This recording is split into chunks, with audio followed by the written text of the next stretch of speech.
বাংলা চলচ্চিত্র ও ধারাবাহিকের জগতে অভিনেত্রী স্নেহা চ্যাটার্জি সকলের অতি পরিচিত মুখ।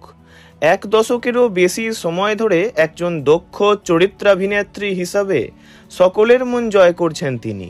ইতিবাচক নেতিবাচক দুরকম ভূমিকাতেই দেখা যায় তাকে। মা কাকিমার রোলেও দক্ষতার সঙ্গে কাজ করেছেন। বর্তমানে ধারাবাহিক তেঁতুল পাতায় দেখা যাচ্ছে তাকে। আর সম্প্রতি আপকামিং ধারাবাহিক রাজরাজেশ্বরী রানী ভবানীতে তাকে দেখা যাবে।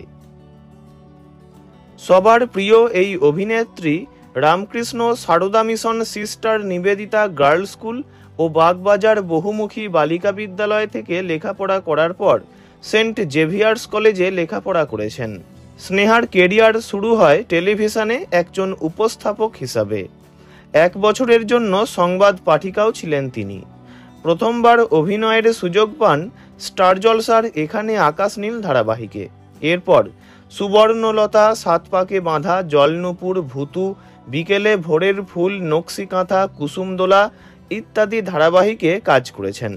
ধারাবাহিক ছাড়াও শুধু তোমারই জন্য, অসুখওয়ালা, ধর্মযুদ্ধ, মিতিন মাসি, বিসমিল্লা, তন্দুরি, গৃহপ্রবেশ ইত্যাদি অনেক ছবিতেও দেখা গেছে তাকে। চলচ্চিত্র ধারাবাহিক ছাড়াও ওয়েব সিরিজেও কাজ করেছেন স্নেহা। অভিনয় জগতেই তাঁর আলাপ হয় সংলাপ ভৌমিকের সঙ্গে। বছর 6 প্রেম করার পর তাঁরা বিয়ে করেন। সংলাপ টলিউডের একজন জনপ্রিয় এডিটর। স্বামী স্ত্রী দুজনেই টলিউডে বেশ পরিচিত।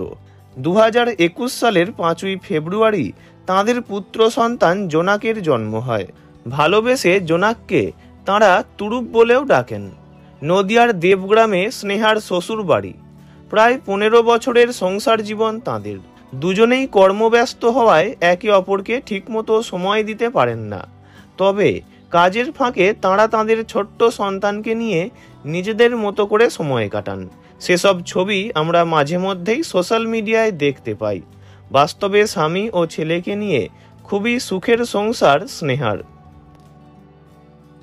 ভিডিওটি ভালো লাগলে লাইক করবেন, অন্য কারো বিষয়ে জানতে কমেন্ট করবেন, আর এমনই সব ভিডিও পেতে চ্যানেলটি অবশ্যই সাবস্ক্রাইব করবেন।